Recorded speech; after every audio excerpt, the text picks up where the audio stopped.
सुधारस सागरम्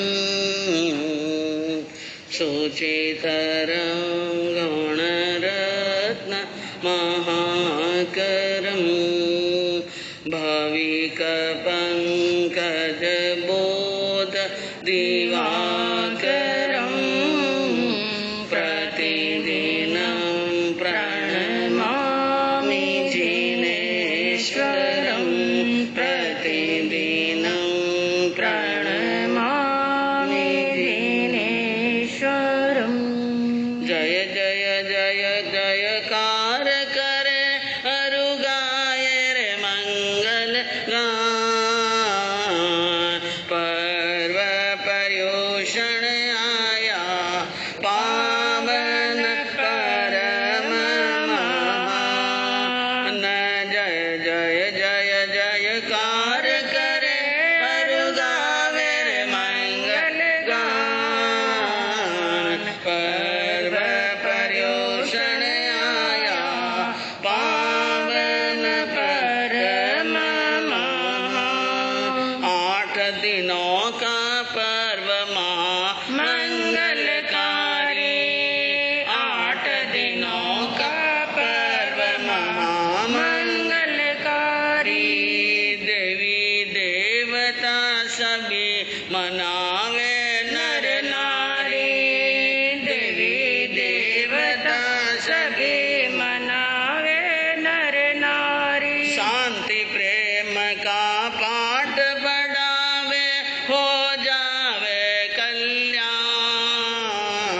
पर्व पर्यूषण आया पावन पर्व महान। आगम में तीर्थंकर ने महिमा गाई आगम में तीर्थंकर ने महिमा गाई।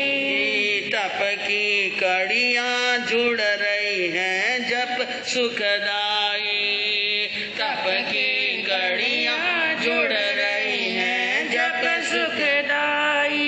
आवड़ी नगर में धर्म प्रभा कहे धर्म करे रे उत्थान पर्व पर्यूषण आया पावन परम महान। साहूकार पेट में धर्म प्रभा कहे धर्म करे रे उत्थान पर्व पर्यूषण आया पावन परम महान। धर्म प्रेमी बंधुओं, पर्यूषण का आज तीसरा पर्व है, तीसरा दिन है और पर्यूषण के दिनों में जप तप त्याग नियम व्रत और पचकान जो करने चाहिए वो सभी कार्य हमारे यहाँ परवादी राज के अंदर भाइयों के द्वारा बहनों के द्वारा अच्छी प्रकार से हो रहे हैं। प्रतिक्रमण स्वाध्याय तो मैं सबको बहुत बहुत बधाई देती हूँ। पर्यूषण महापर्व पर पंच परमेष्ठी भगवान से मंगल प्रार्थना करती हूँ कि आपकी तप त्याग आपका जप आपकी साधना सफल हो और आपको अपनी आत्मा के अंदर अंतर आत्मा के अंदर शुद्धि विशुद्धि की प्राप्ति हो। तो सर्वज्ञ सर्वदृष्टि सर्वज्ञ भगवान महावीर के पावन चरणों में कोटि कोटि वंदन और असीम आस्था के केंद्र संयम धन के दाता संसार सागर से तिरने का सन्मार्ग बताने वाले पूज्य गुरु भगवान श्रवण सूर्य मर्दर के श्री मिश्रीमल जी महाराज साहब के पावन चरणों में कोटि कोटि वंदन। अहिंसा दिवाकर लोकमान्य संत शेरे राजस्थान वरिष्ठ प्रवर्तक पूज्य गुरुदेव श्री रूपचंद जी महाराज साहब के पावन चरणों में कोटि कोटि वंदन। मरुद्रा भूषण संत शिरोमणि पूज्य प्रवर्तक गुरुदेव श्री सुकन मुनि जी महाराज साहब के पावन चरणों में कोटि कोटि वंदन। साधना की प्रतिमूर्ति सद्गुणों की उपासिका सरल मना शांत दांत गंभीरा गुरुवरिया महासती श्री सज्जन कंवर जी महाराज साहब के पावन चरणों में कोटि कोटि वंदन। धर्म प्रेमी बंधुओं, शीलवती माताओं बहनों, जिन वाणी के सच्चे उपासकों, कल आपने सुना कि आषाढ़ी पूर्णिमा के बाद 1 महीना और 20 दिन हो जाने पर संवत्सरी यानी पर्युषण करना चाहिए। भगवान महावीर ने ऐसा क्यों फरमाया कि 1 महीना और 20 दिन के बाद में क्या करना है? पर्युषण। उसके उत्तर के अंदर कल्पसूत्र वृहत कल्पसूत्र के अंदर एक स्थान पर लिखा होता है कि उस समय उस काल में यानी उस समय तक आषाढ़ का जब महीना आता है तो श्रावकों को और धर्मात्मा पुरुषों को ये मालूम होता है कि अगला श्रावण और अगला जो भादव का महीना है वो बरसात का महीना। किसका महीना? हाँ, बरसात आएगी, मई आएगा।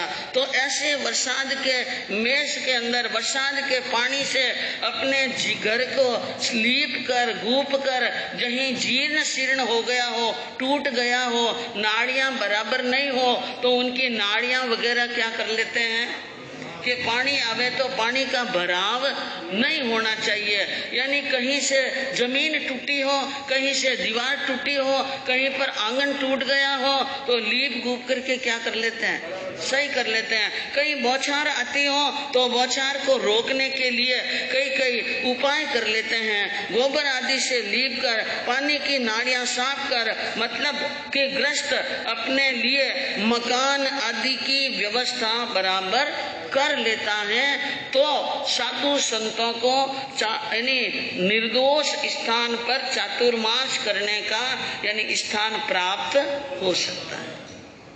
इस कारण से 50 दिन यानी आषाढ़ी पूर्णिमा से 50 दिन तक तो यानी 50 दिन के पहले ही ग्रस्त अपने खुद के लिए स्थान को सुरक्षित कर लेता है तो साधु को भी स्थान मिल सकता है। जिस प्रकार भगवान महावीर ने 1 माह 20 रात्रि बीतने पर चातुर्मास वर्षावास निश्चित करने के बाद में गणधर जो वर्षावास किया, उसी प्रकार उनके गणधर, उनके स्थवीर, आचार्य, उपाध्याय, साधु आदि पर्युषण पर्व मनाते हैं। एक बात और आई, भगवान महावीर ने दीक्षा ली। ये 50 और 70 की जो बात है उसके ऊपर एक जगह और चर्चा आई कि भगवान महावीर ने दीक्षा अंगीकार की। कल मैंने आपको बताया था कि आषाढ़ी पूर्णिमा को संवत्सर समाप्त हो जाता है और पर्व के दिन में संवत्सरी करना कल्पता है। तो पर्व के दिन कौन सा याद है आपको? श्रावण वद पांचम, श्रावण वद दसम, श्रावण वद अमावस, श्रावण सुद पांचम, सुद दसम और सुद पूनम। इसी प्रकार भादवा वद पांचम, भादवा वद दसम, भादवा वद अमावस और भादवा सुद पांचम। तो ये जो पर्व के दिन है उस दिन संवत्सरी कर सकते हैं क्योंकि संवत्सर तो आषाढ़ी पूर्णिमा को समाप्त हो ही गया और उसके बाद में पर्व दिन ये आते हैं। 5-5 दिन का जो गैप बताया उसके पीछे क्या कारण है? कारण क्या है? भगवान महावीर ने दीक्षा ली और पहला चातुर्मास था। कौन सा था? भगवान महावीर के जीवन का इतिहास पढ़ा हो तो आपको मालूम होगा कि भगवान महावीर ने अपना पहला चातुर्मास द्विज जनतक तापस के आश्रम में करने का निश्चय किया कि मैं ये गड़गड़ की आवाज कहाँ से आती? सामने नीचे से बाजूगर। तो तापस के आश्रम में भगवान ने चातुर्मास करने का निश्चय किया और निश्चय हो जाने पर भगवान निश्चित समय के ऊपर चातुर्मास करने के लिए पधार गए और वहां भगवान का अक्षर यानी तपस्या, मौन और ध्यान, ये 3 साधनाएं थी। तपस्या, मौन, ध्यान और संभाव, ये 4 के ऊपर उन्होंने कर्मों की निर्जरा की। भगवान गए चातुर्मास के अंदर 4 महीने की तपस्या के पचकान लिए होंगे और वहां ध्यान के अंदर खड़े हो गए। आंखें खुली थी भगवान की आंखें, ध्यान में भी कई बार आंखें क्या रखते हैं? खुली। अमुक वस्तु के ऊपर दृष्टि टिकाकर भगवान ध्यान में खड़े थे और उस समय एक घटना घटी।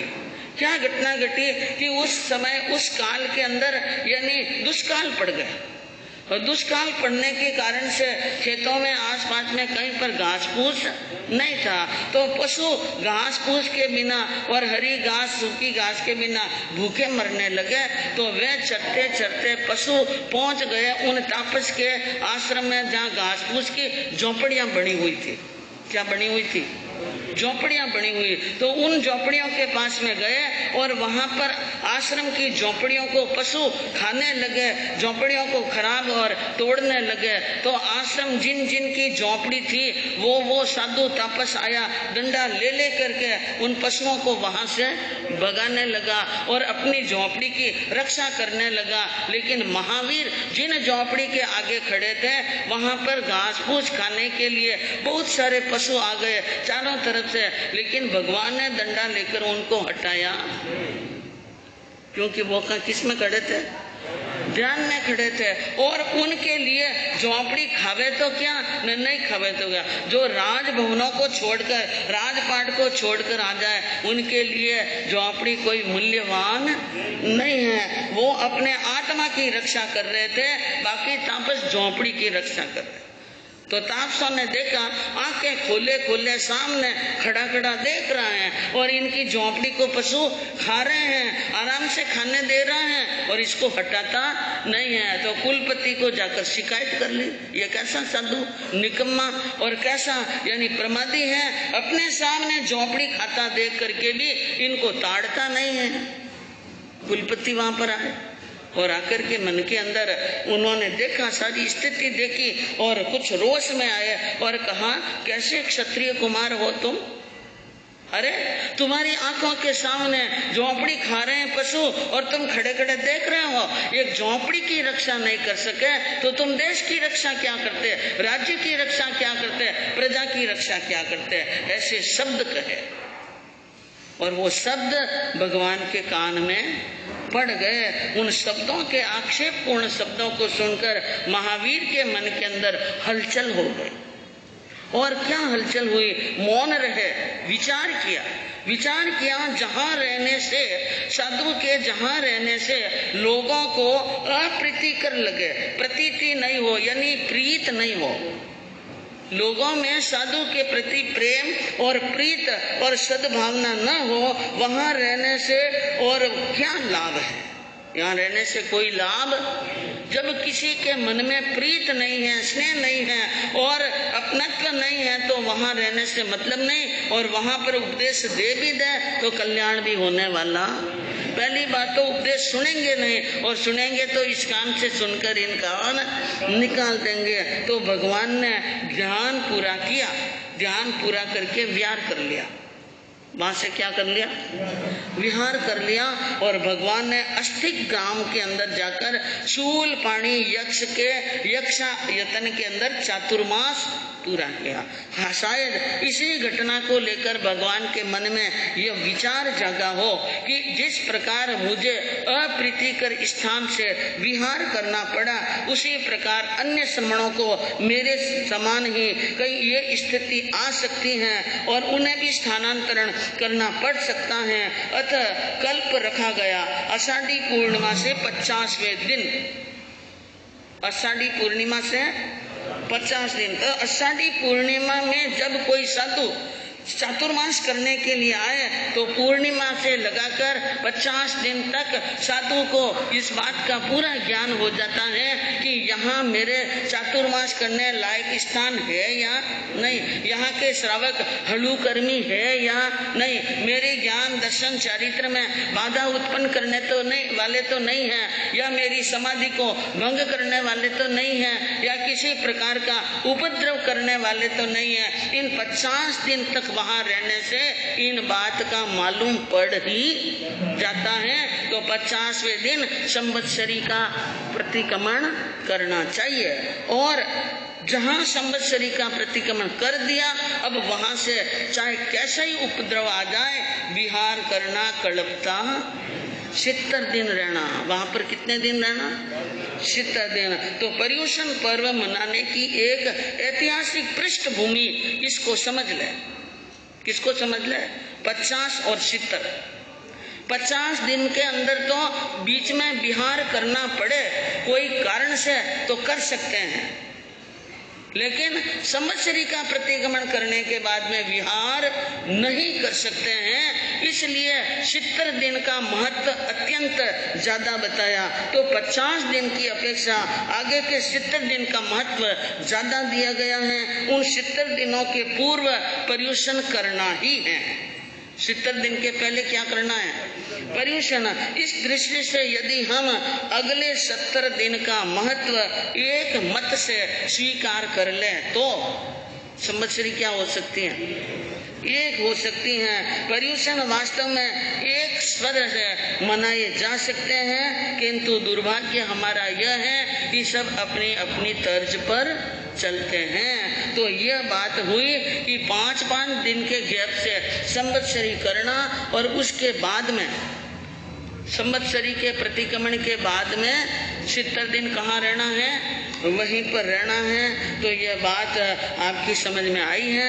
और पर्युषण संबंधी कौन कौन सी मुख्य महत्वपूर्ण बातें आती हैं आगे सुनने से मालूम पड़ेगा।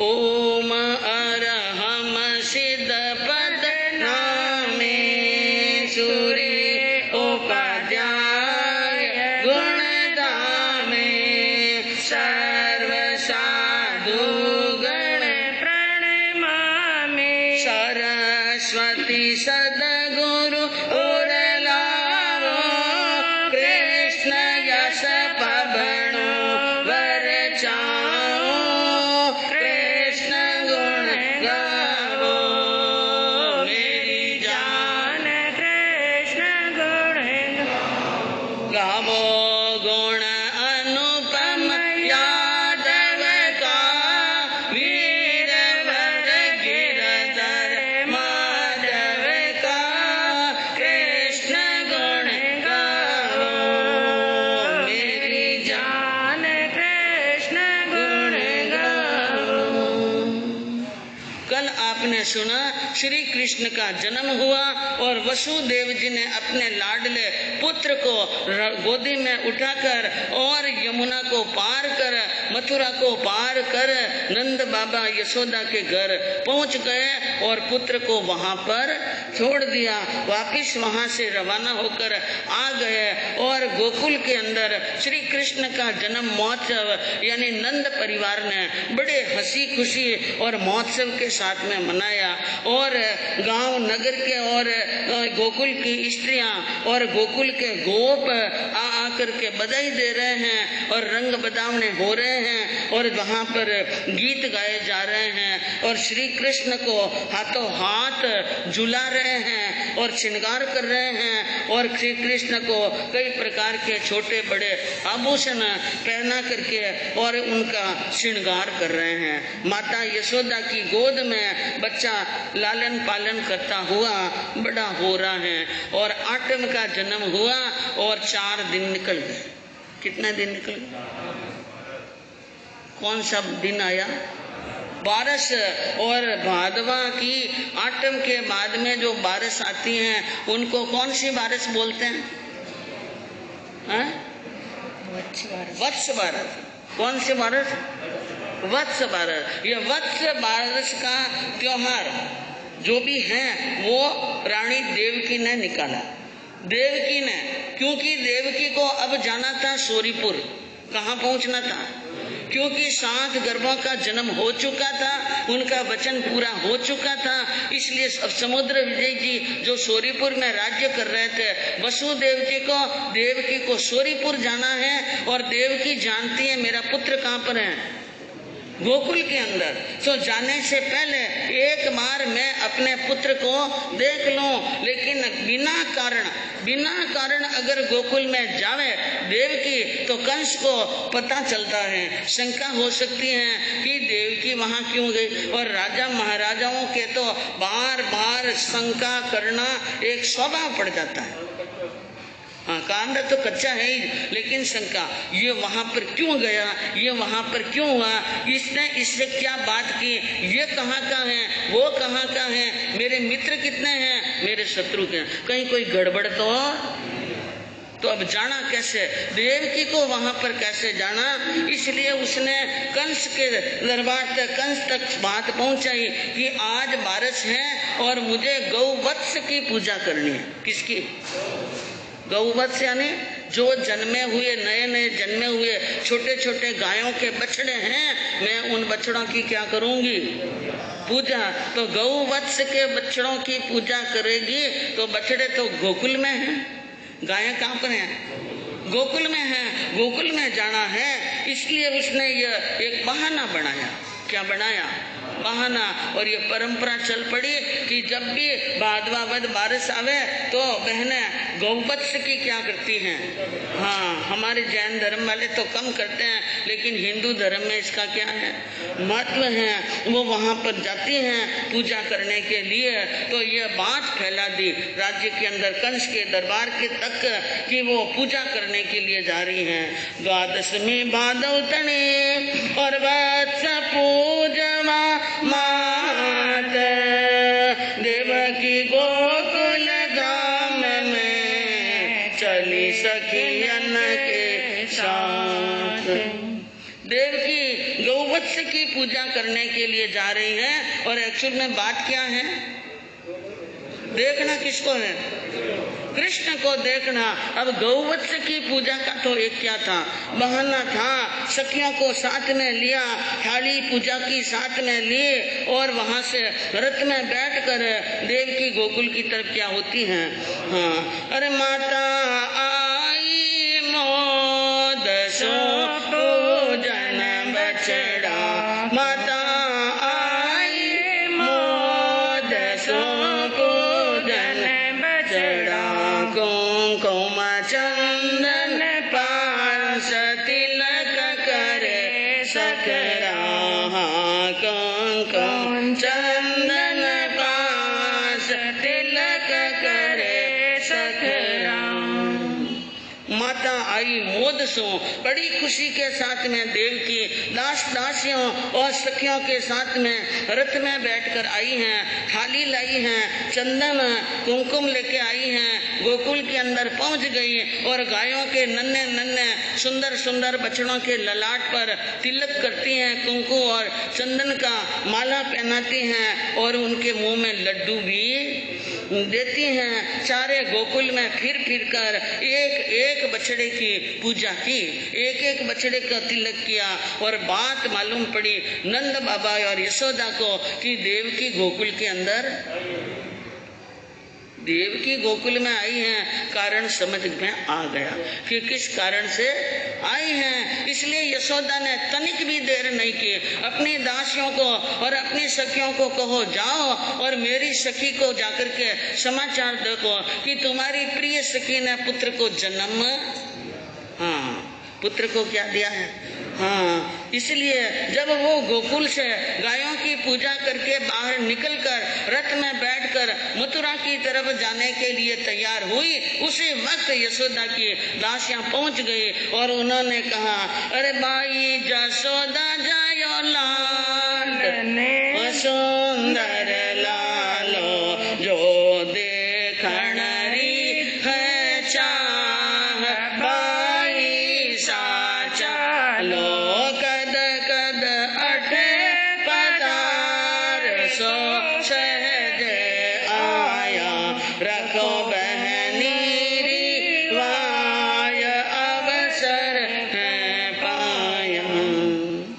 दासियों ने रथ को रोकते हुए देवकी महारानी से कहा कि भाई साहब, यानी आपके सखी, जो सखी हैं, प्रिय सखी, उसने सुंदर बालक को क्या दिया है?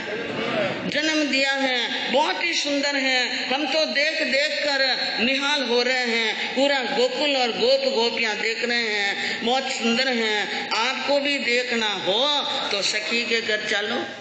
तो दूसरी सखी ने कहा, देखना क्या है, चलना तो है ही, क्या अपनी सखी के बेटे को आशीर्वाद नहीं देगी?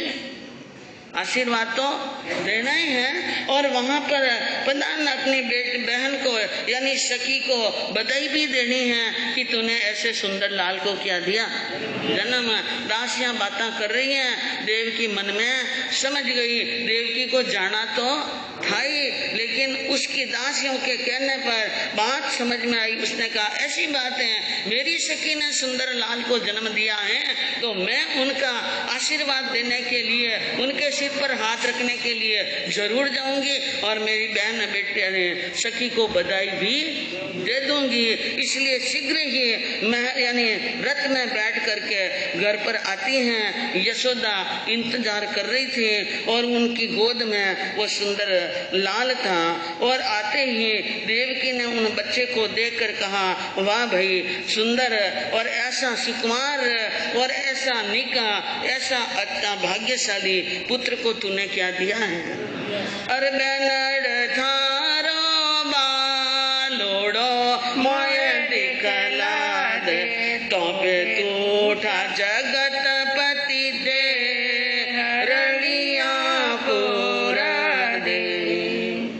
हे बहन, ऐसा तुम्हारा सुंदर बालक है जो तुम्हारी गोद में खेल रहा है, इसको मेरी गोद में दे दो तो मैं भी इनको थोड़ा खिला दूं, इसलिए मेरी गोद में दे दो और मुझे देखने दो तुम्हारे बालक के लक्षण कैसे हैं, इनके चिन्ह कैसे हैं। क्योंकि जो भाग्यशाली और सारंग प्राणी होते हैं उनके लक्षण हाथ पैर नाखून चमड़ी और सारे तिल मसा आदि लक्षण देखकर पता लगाया जा सकता है कि ये कितना बड़ा राजवी होगा। यशोदा की गोद से बच्चा लिया और देखने लगी और तो पे टूटा जगतपति जे, ऐसा लगता है कि जगत का स्वामी तुम्हारे ऊपर टूट गया है। ऐसे सुंदर बालक को जन्म दिया। अब अपनी सखी के भाग्य की प्रशंसा करती करती एक छोटी सी गांठड़ी साथ में लेके आई थी देवकी, क्योंकि उनको पता था कि मुझे कहाँ जाना है, हाँ जसोदा के घर पर। तो अपने बेटे के लिए सुंदर सुंदर आभूषणों की एक छोटी गांठ लेके आई थी, किसी को पता नहीं चले और ऐसे वो गांठ उनको देनी थी। बातचीत करते करते अरे गहना रतन जड़ा बड़ी ग्रंथि छाने सिर का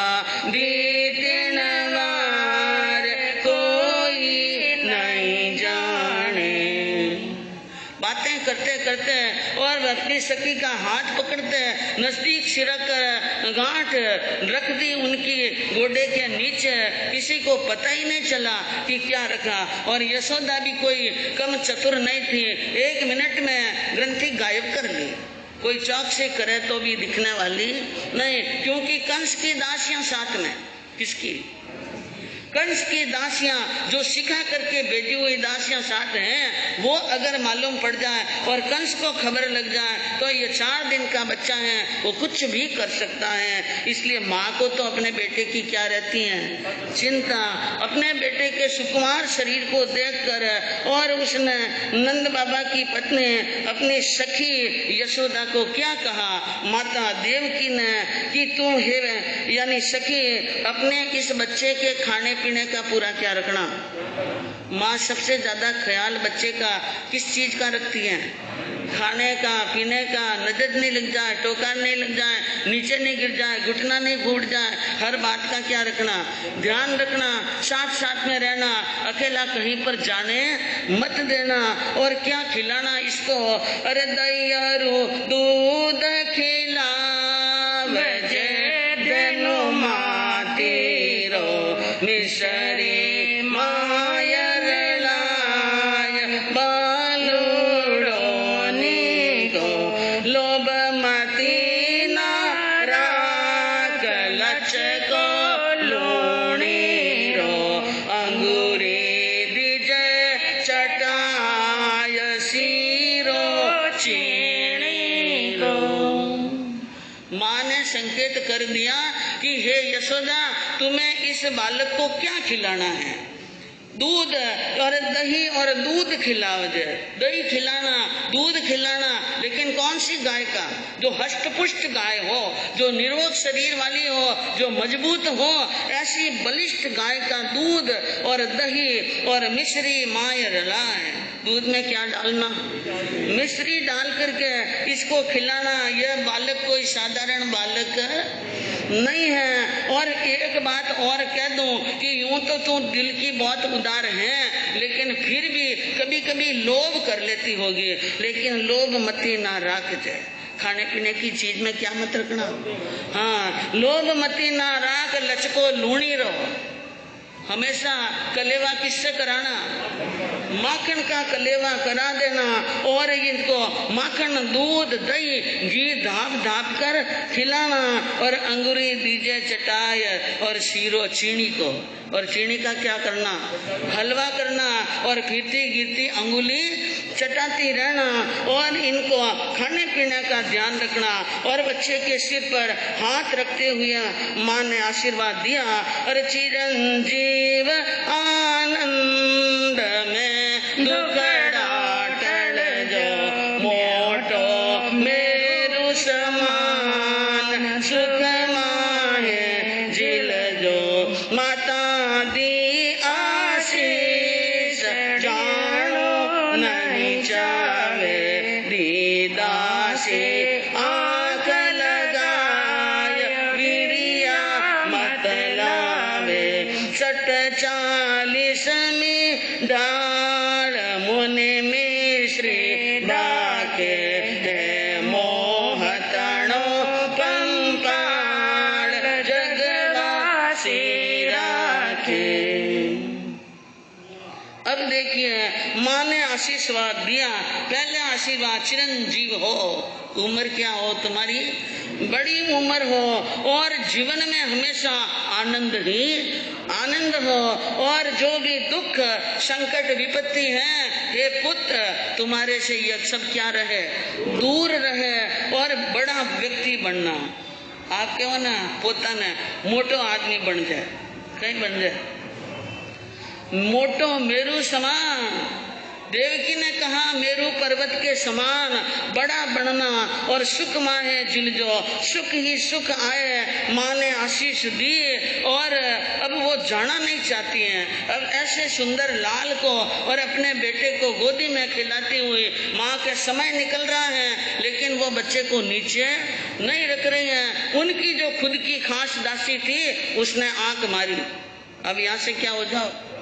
हाँ, यहाँ ज्यादा देर तक रहे तो कंस को शंका पड़ जाती है। उसको जाना नहीं चाहती थी, लेकिन दासी का इशारा समझकर मजबूरी से देवकी ने अपने पुत्र को यशोदा की गोद में रखा और रवाना हुई। कवि कहता है यह मोह तणो पंपार। यह पंपार किसका है?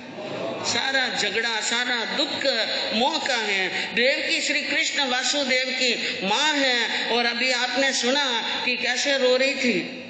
मैंने 7 नंदन को जन्म दिया, लेकिन किसी की भी शैशव क्रीड़ा नहीं देखी। मोह के वशीभूत हुई है। माँ वहां से बड़ी मुश्किल से रवाना हुई।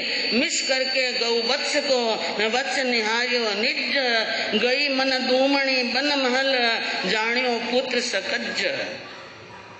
देवकी गौवत्स का बहाना बनाकर वहां पर आई थी।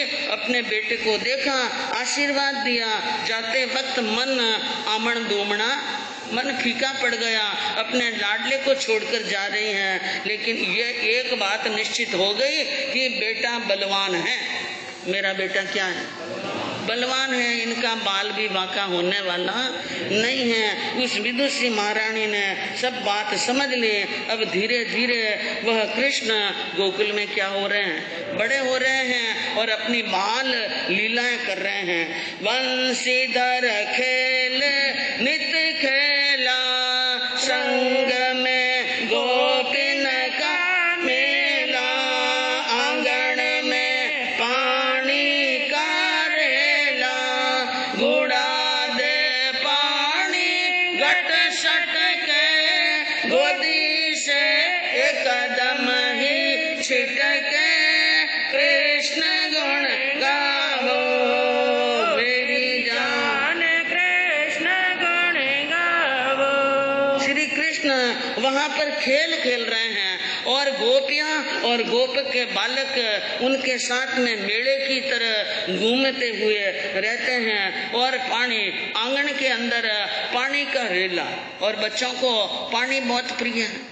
कहीं पर भी पानी हो तो बच्चे पानी से क्या करते हैं, खेलते हैं। तो माँ पानी लेकर आती हैं, मटके पर मटका, मटके पर मटका, बडेर मारवाड़ में कहीं बना होता, हाँ बेवड़ो, और एक बड़ा मटका और बड़े मटके पर छोटा मटका, न छोटा मटका माथे मटकी न मटकी माथे चुकली रखता ना।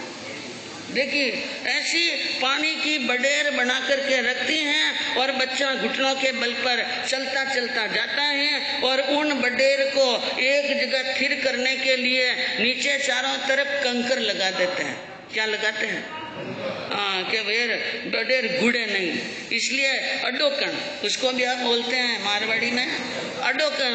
और वो अडोकन के लिए रोका हुआ जो रोका यानी कंकर होता है, श्री कृष्ण जाते हैं और जो रोकने वाले जो कंकर हैं उन कंकर को खींच लेते हैं तो गड़ा गड़ मटके क्या पड़ जाते हैं नीचे, और आंगन में पानी का रेंदा, आंगन में पानी पानी हो जाता है। माँ आती है, देखती हैं कि घर में क्या हो गया, पानी पानी, और सारी स्थिति जानकर अब उनको अपनी गोदी में उठाती हैं और मजबूत पकड़ के अंदर। लेकिन जिस समय कृष्ण को छूटना हो तो माँ दोनों हाथ से ही पकड़ दे तो भी उछल कर क्या पड़ जाते हैं, नीचे पड़ जाते हैं। माँ परेशान हो जाती है, इस बच्चे का क्या करें, मैं तो जमुना से लाकर पानी भरती हूँ और ये घर में बैठा बैठा क्या करता है, हाँ यहाँ पर गंगा बहा देता है। मैं यमुना से पानी लाती हूँ, ये घर में क्या करता है, गंगा करता है। माँ बहुत ही परेशान होती है। कभी माँ गहरे काम में लगी हुई होती है, माँ घर में होती है तो बच्चा बाहर होता है, कहाँ जाता है, बाहर। माँ घर में काम करे तो बेटा बाहर, और माँ गाने लेने के लिए जाए तो बेटा घर के अंदर घुस जाता है। अब माँ घर में काम करती हुई व्यस्त होती है, बेटा बाहर जाता है खेलने के लिए और क्या करता है, खेलते खेलते जंगलों में चला जाता है, ऐसे स्थान पर खंडहरों में चला जाता है और वहां से बड़ी बड़ी यानी करामात वाली चीजें लेके आता है। पकड़ कर लावे नाग काला, कभी तो गोह और नाला, देख कर डर पे घर वाला, गले में डार प्यार करता, छोड़ कर माता पे चलता, कृष्ण गुण गावो मेरी जान, कृष्ण गुण गावो। बच्चों के साथ में, गोपों के साथ में, गोपियों के साथ में खेलते खेलते जाते, कहीं पर भी कोई बड़ा सारा बिल दिखता तो वो ये देखने की कोशिश करते ये बिल में क्या है। गोप के लड़के कहते बिल के पास में खड़ा नहीं रहना, माता पिता ने कहा है इसमें जहरीले जंतु होते हैं। और कृष्ण कहता है नहीं भाई, देखना चाहिए अंदर क्या वस्तु है। अपना पूरा हाथ क्या डालते हैं अंदर, और हाथ डाल करके काले नाग को भी पकड़ने में नहीं डरते हैं, नाग लेकर के आ जाते हैं और कभी गो और कभी नाला, और लेकर के सीधे घर के अंदर माँ के पास में, और माँ देखती है कि हाथ में क्या है, सांप। अरे छोड़ दे इसको, छोड़ दे इसको, लेकिन वो छोड़ता नहीं है, गले में डालकर प्यार करता है या माँ के पास में लेके जाता है। तो माँ क्या होती है, दूर दूर भगती है, इसको छोड़ दे, इसको छोड़ दे। लेकिन जब माँ पूरी परेशान होती है तब जाकर के क्या होता है, छोड़ता। यह सब श्री कृष्ण की क्या थी, लीलाएं। और धीरे धीरे ज्यों ज्यों बड़े होते हैं और माता उनकी सारी मनोकामनाएं पूरी करती हैं। मुकुट धर मोर मोज मन हर लीना रे, कामण गारो कानड़ो मों पे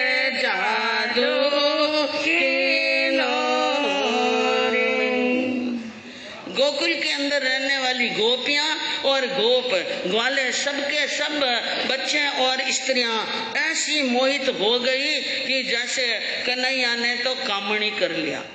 गोकुल में रहने वाले लोगों की औरतों के घर में काम करना मुश्किल हो गया। एक काम करे न यशोदा के घर पे आते हैं, 2 काम करके यशोदा के घर पे आते हैं। और कृष्ण भी गांव के अंदर गोकुल में जितने घर हैं सब घरों में चले जाते हैं, जैसे संत गोचरी जाते हैं ना, उसी प्रकार। और मौका लगते ही हाँ माखन खाना और मिश्री खाना, और वो भी चोरी करके खाना सबसे ज्यादा क्या लगता था, अच्छा लगता था। तो सारी गोप और गोपियां कीर्ति हैं, उनकी चाली, उनकी आंखें, उनके बाल गुंगर वाले केस जलपा वाकड़ली, उनके गुंगराले केस और उनकी वाकड़ली जुल्फें, उनकी यानी कमल जैसी खिली हुई आंखें और चलती ठुमठुम चाली सबको बड़ी क्या लगती थी, सुहानी। और बीच बीच के अंदर कभी माँ को और परेशान करने के लिए कई कौतुक कर लेते थे। अरे आड़ो पकड़ जोर जालियो नहीं जावे, मोन पकड़ बोले न माता मनावे। कभी कभी हंसते हंसते खेलते खेलते रोने लग जाते हैं, और रोने लगते हैं तो इतना रुदन करते हैं कि वो किसी के रोकने से रुकते नहीं हैं। माँ गोदी में उठावे तो भी नहीं रुकते हैं। बाबा नंद बाबा आते हैं और आजू बाजू वाले आते हैं तो भी वो किसी से रुकते नहीं हैं, और गोदी में उठाने से गोदी में ठहरते भी नहीं थे। और कभी कभी मौन पकड़ ले तो ऐसा मौनी बाबा बन जाता है कि लाख बात कर लो वो बोलने वाला नहीं है। माता मना करके थक जाती हैं, लेकिन वो बोलता नहीं है। माँ जानती हैं कि मेरा बेटा बहुत जिद्दी है, कितना ही जिद्दी है, लेकिन माता क्रोध में थप्पड़, हल्का सा कान जरूर पकड़ लेती हैं और कान मरोड़ देती हैं, लेकिन उनको थप्पड़ नहीं मारती हैं। दही डाले दूध में माखन जल माही रे, जल रे कभी छाछ में मुँह राख भराई रे। कभी माँ पानी लेने के लिए जमुना के नदी पर जाती हैं तो वो क्या करते हैं, पीछे से कि दही की मथानी के अंदर हाथ डालते हैं और दोनों हाथ भर करके और वही हाथ दूध में डाल देते। दही के भरे हाथ किस में डाल दे, भरी हुई जावड़ियों में दूध के अंदर डाल देते हैं। और कहीं पर यानी बर्तन में माखन पड़ा है, हंडी में माखन, मटकी में माखन, तो मक्खन के पिंड उठाकर पानी के अंदर डाल देते हैं और पानी पर मक्खन तिरता है। वो तिरता हुआ मक्खन उनको क्या लगता है, अच्छा। और जब कभी गोली में पड़ी हुई छाछ दिखती है तो लोटा भर कर पानी डाल कर पूरी मटके और गोली को भर लेता है, छाछ के रेले बाहर निकल जाते हैं। माँ घर पर आती हैं तो विचार करती हैं ये सब छाछ धुल गई, ये पानी के अंदर मक्खन आ गया और दूध और दही क्या कर लिया इकट्ठा, लेकिन गया कहाँ, ये सब करके कहाँ गया। वो रसोई घर के अंदर छुप करके खड़े हैं किवाड़ के पीछे और मुंह में भर दी राख, मुख में क्या भर दी, जब ढूंढती माँ जसोदा आए और उनका पकड़े कान तो फूंक मारते हैं जोरदार, तो राख उड़कर कहाँ जाती है। हाँ, माँ परेशान, इधर करूं के उधर करूं, पानी लाऊं कि घर की रुकाली करूं के बाहर का काम करूं। और भोजन का टाइम होता है, भोजन बनाती हैं प्यार से और परोसती हैं थाली, तो नखरा करता है मुझे भूख पुरुषोड़ो खावे नहीं, माता नजर चुरावे रे, छाने कोठा में घुसी माखन गटकावे रे। पुरुषोड़ो खावे नहीं। माँ परोसती है तब तो खाता नहीं है, और जब माँ थक जाती है मनवार करके इधर उधर होती है तो कोटा में घुसकर और छाने छाने क्या खाते हैं, मक्खन। और मक्खन खाकर जब कोटा से बाहर निकलते हैं तो मुंह, होठ, छाती, हाथ, कुड़ियां, घुटना और पैरों की अंगुलियां तक पूरी जैसे लेप कर दिया। मुंडो भरियो देखने माता घुरकावे, मुंड भरा हुआ देखकर माँ घुरकाती है। अच्छी तरह से खिला रही थी, उस समय तो खाया नहीं, और अपने अब बन से खाकर सारे शरीर पर क्या कर दिया, मक्खन लगा लिया। लेकिन ये आवाज सुनकर सामो आवे दौड़ने, और पूरा मक्खन का भरा हुआ शरीर लेकर सामने आते हैं और माँ के गले में बैया डाल देते हैं। माँ के कपड़े भी मक्खन से भर देते हैं और लाड लटक के अंदर बड़ा हो रहा है। तुतला तो बोले, तोतली भाषा बोलते हैं, और कवि कहता है कि शिशु के गुण में डोले। बाल की जो क्रीड़ाएं होती हैं वो सभी क्रीड़ाएं श्री कृष्ण यशोदा के सामने कर रहे हैं। नंद और यशोदा और गोकुल के गोप ग्वालिन और सब की सब औरतें उनकी उन लीलाओं को देखकर मन ही मन क्या हो रहे हैं, बहुत प्रसन्न हो रहे हैं। और इधर प्रसन्न हो रहे हैं महाराजा कंस। कंस को बड़ी खुशी है कि देवकी के 7 गर्भ का क्या हो गया, देवकी के 7वां गर्भ का जन्म हो गया, और अब मुझे किसी से डरने की जरूरत नहीं है। मैंने इन 7 को सफाया कर लिया है। एक दिन राजा कंस अपनी सभा के बीच में बैठे थे और उस वक्त एक नैमित्तिक वहां पर पहुंच जाता है। इधर नृप कंस सभा माही नैमित्तिक आयो हुलसाई, देख नृप बोल्यो कुछ जाने के नहीं, जाने तो पूछो तुझ ताई, कृष्ण गुण गावो मेरी जान, कृष्ण गुण गावो। जैसे ही कंस की राजसभा में नैमित्तिक पंडित ने प्रवेश किया, ज्ञानी पंडित ने प्रवेश किया और गर्व और अहंकार में छका हुआ, कंस ने उन पंडित को देखकर पूछा कि अरे पंडित, तू इतनी बड़ी बड़ी पुस्तकें और बड़ा बड़ा खड़िया लेकर के और पोथियां लेकर घूम रहा है, कुछ ज्ञान है क्या, कुछ जानता है, कोई ज्ञान है, कोई ज्योतिष का या निमित्त का? अगर तेरे अंदर कोई ज्ञान हो तो मैं 2 बात पूछना। कहते हैं कि राजपूत ने रकारो ने पंडित ने तुकारो, बर्दाश्त होने वाला नहीं है। पंडित ने यह बात सुनी कि तू कुछ जाने के नहीं, और तो बात सुनते ही कहा, राजन मुझे लगता है कि तुम बहुत बड़े अहंकार में हो, तेरे अंदर अहंकार ज्यादा है, तूने मुझे मूर्ख समझा है क्या? और याद रखना, तेरे पास में जो रिद्धि है साहिबी है, ऐसी रिद्धि साहिबी तो इनसे कई गुना ज्यादा कईयों को मिल चुकी हैं और वो चले जा चुके हैं जिनके नाम निशान भी नहीं है। तेरे से हो गए कई राया, तुम्हारे जैसे कई राजा हुए हैं, और जैसे बादल की छाया मिटती है उसी प्रकार उनका भी क्या हो गया, सफाया हो गया। अब बात है कि तू मुझे पूछता है कि मैं कुछ जानूं कि नहीं जानूं। मैं तुम्हें जो भी पूछो वो बताने के लिए क्या हूँ।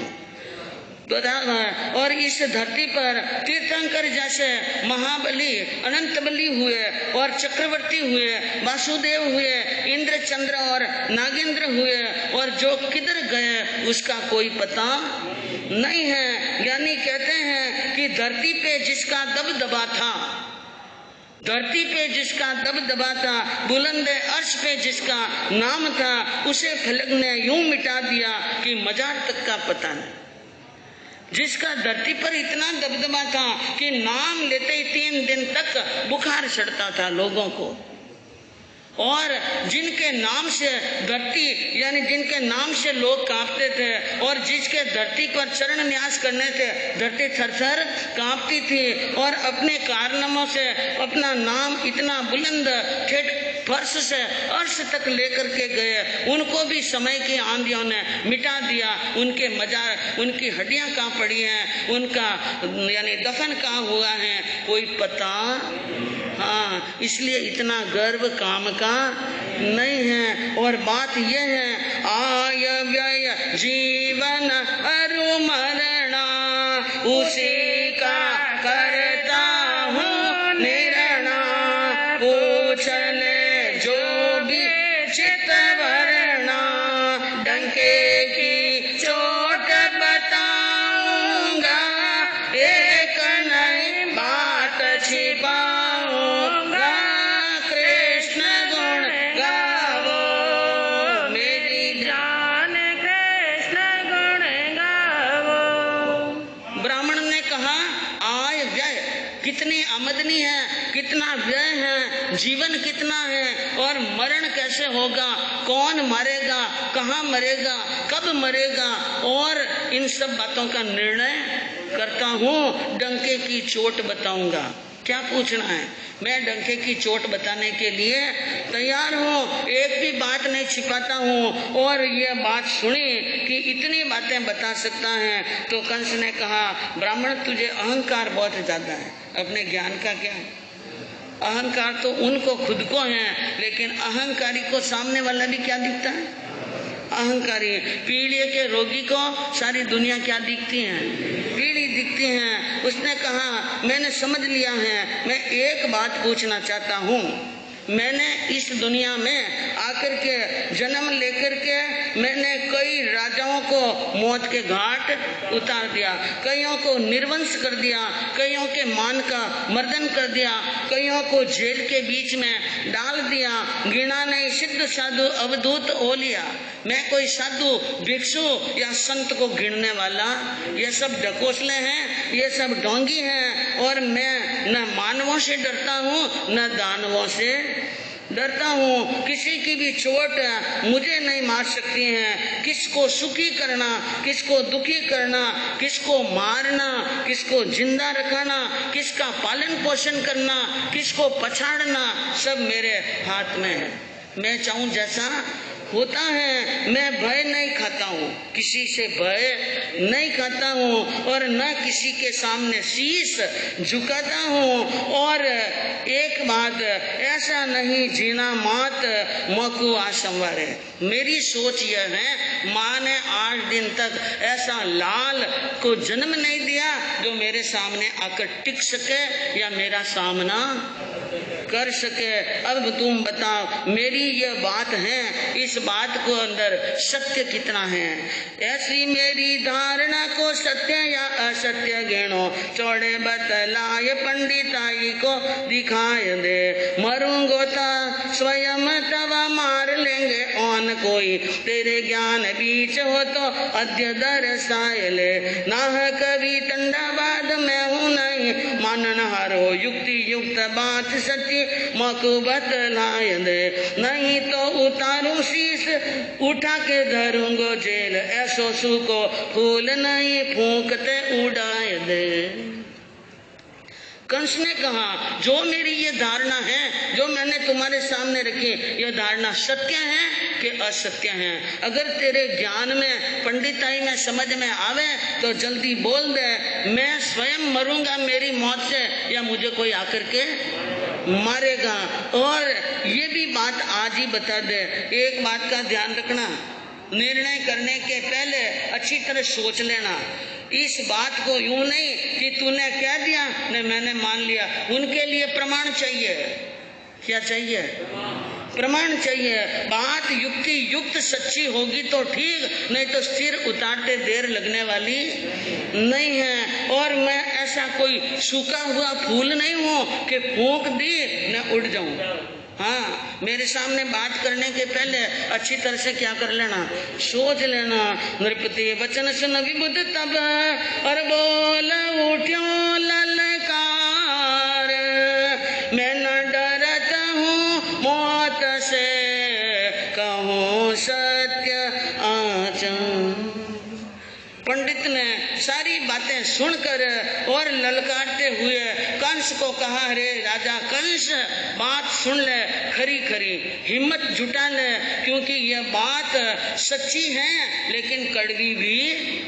हाँ, अरे आको आयो रे मरवारो थारो राजवीर, आको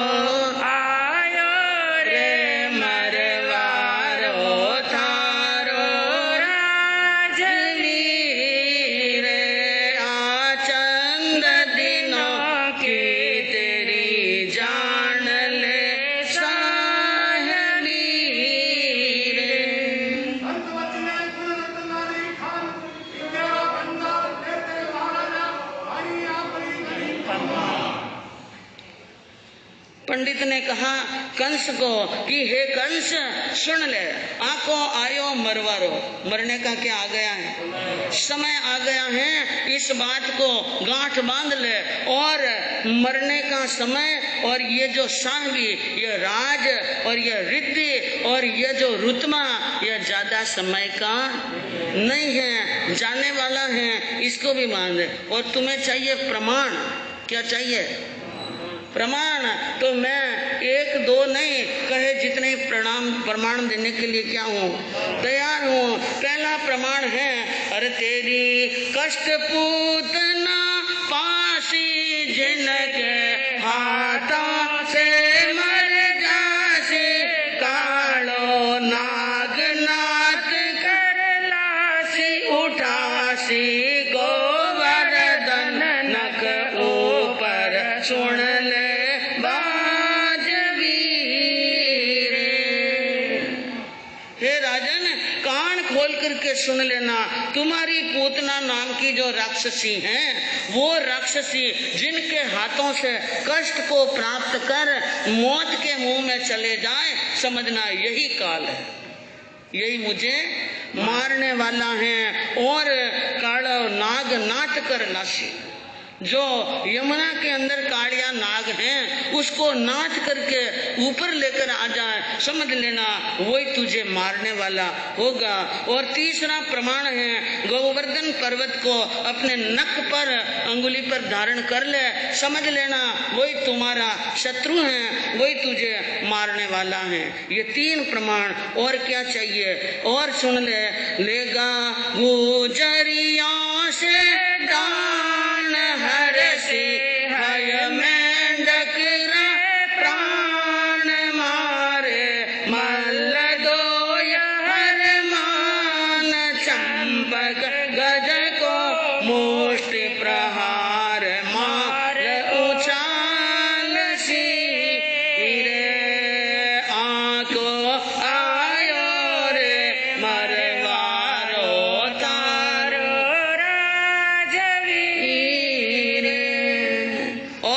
सुन ले।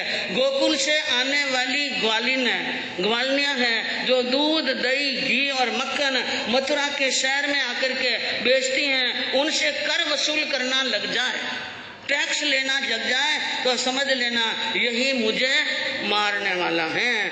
और दूसरी बात, हर्षी है मेंढकरापन है, यानी एक घोड़ा जो राक्षस के रूप में, घोड़े के रूप में एक राक्षस जाएगा, उनके प्राणों का हरण करेगा, एक मेंढे के रूप में जाएगा, उनके प्राणों का हरण करेगा। और तुम्हारे जो दो मल्ल हैं, उन दो मल्ल को दो टल्ले देकर जो धरती पर चित्त कर ले, वही तुम्हारा खून पीने वाला होगा।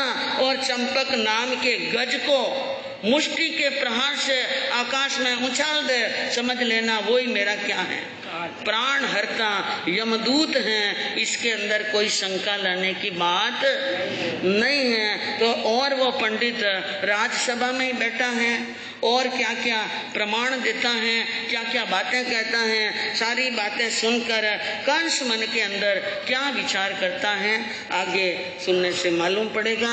और बंधुओं, शांति सुधारस सागरम सुचितरं गणरत्न महाकरम्।